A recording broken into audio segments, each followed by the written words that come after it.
I want to talk about the rage of a narcissistic person. When a narcissistic person get into rage, a narcissistic person is being caught either in their lies, or they have some type of addiction that they are trying to get to, where they'll create an argument in the home over the smallest stuff. You can go out and you can go buy house supplies, and they'll be like, you spent too much money on the house supplies. You spent this, you spent that. And they could easily use that one little situationship and turn it into a whole, like blow to blow, word to word, rageful. Y'all warring in words with each other, and sometimes it end up in abuse. And normally, things like that,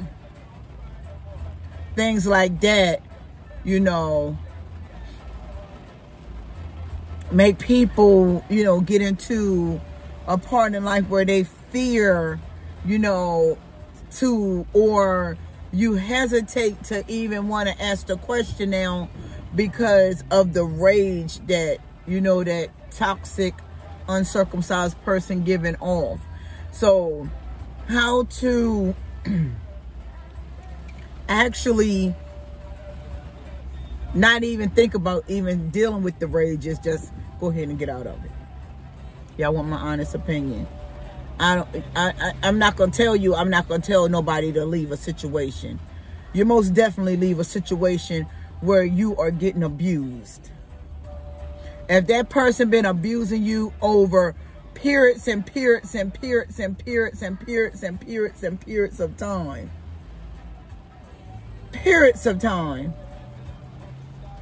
get out of it. I would not tell somebody to sit in abuse for nobody, because you're only really you're only emptying out your own soul, literally. Like, you're basically telling your own soul, listen, I don't like you anymore. I want somebody to just finish me off. And guess what they're not going to do? That's your wish. I'm going to give you what you're looking for. And guess what they're going to do? They're going to give you what you're looking for. They're going to finish you off. And they get a thrill out of finishing vulnerable, innocent souls off. That's why your life coaches like me and everybody else that's now talking. But I'm not going to talk down on the unhealed person, because the unhealed person is only doing what the unhealed person allowed them to do, because only unhealed people allow other unhealed people come in and just torment them over and over and over and over again. Because, honey, I'm healed and I'm not letting nobody, I don't care how bad I want them. We could be spirit to spirit, bow tie to bow tie. I don't know what we're going to be, but I can tell you what we ain't going to be. We ain't going to be wrapped up in this toxin. I'm sitting over here drooling out the mouth, and you sitting over there with lip gloss and lipstick all over the side of your face. No, there's a misunderstanding in that picture. That picture got a real bad old misunderstanding. And that's what the narc know. That's why the narc can go and rage on you. Because the narc know you ain't got no gangster in you. Majority women don't got gangster in them. Majority women got vindictiveness in them. You're very spiteful, or you go behind each other back. I'm trying to get my forehead to go somewhere. And can go up, yeah. They get that vindictive in them trait, and some men do too. I done seen some girl traits in men, and then that ain't cool either. It ain't. But a narc, and a desperate narc, and I mean like a desperate on top of desperate narc, will do whatever it takes to get your power. They will even go far and beyond to do some things you won't even imagine just to get your power.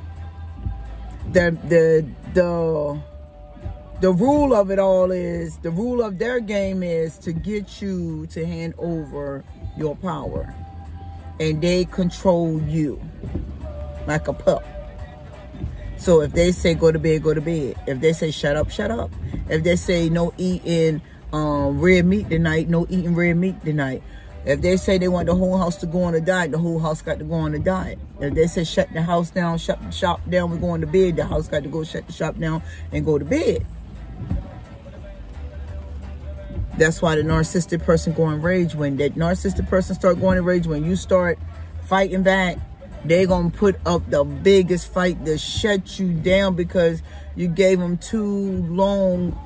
You gave them long term on your own spirit, on your own life. So now all they know is I can do what I want with you. So when you try to break away, that's why they put up a fight. That's why they start to ghost and like they're not thinking about you. Oh yes they are. Oh yes you. Yeah, oh yes they are. Oh yes they are. And I'm gonna tell you I know why. Just 3 to a month ago, when my ex had phoned me through an auntie, and he wanted to know about, you know, how I was doing, you know, going through with my daughter or whatever, you know, because he'd been around or whatever. I was like, I'm good, you know. At that time, you know, I'm not good, but, you know, because he lost his brother. So, he gonna say,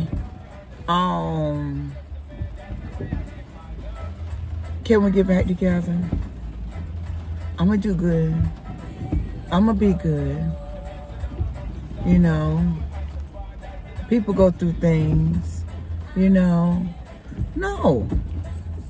You got to just be so frank with it. No. No. They're gonna try, and me and him been split up ever since 2019. He can't run no more game on me, and he just don't know how to do it no more. So he using whatever he can desperately to do it. He willing to even, I'm going to move up there with you. You're not moving with me.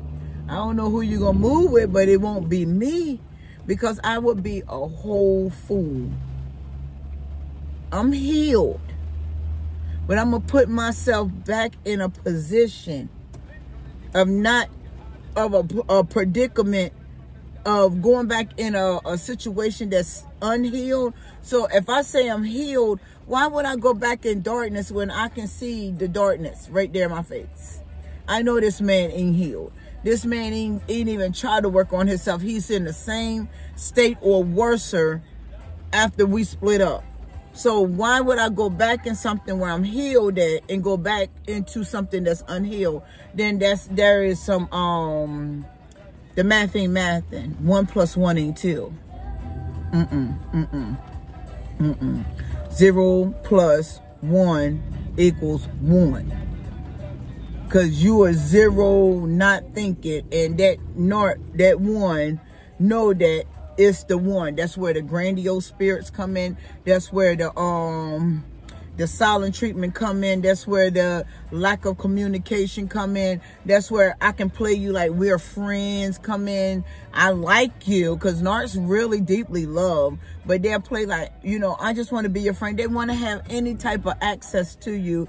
And if they feel like they got a comfort, they got a grip on you, they're not going to try to make any drastic moves to be with you. So you got to basically be like them.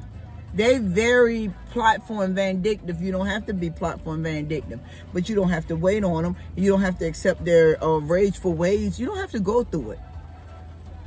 When you start going through it more than 1 or 2 times, then guess what? Now the ball is in your court, because you're supposed to have control over you, not the narc have control over you. The narc don't even got control over themselves. That's why they put up such a fight, just to keep people in their circle. That's why they got to pay their way with money just so people can like them.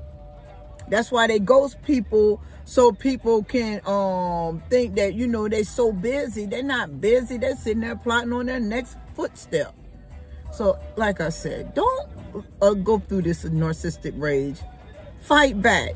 Start biting back. And I mean bite hard until you hear them scream. Then you let them go, okay? Be nice.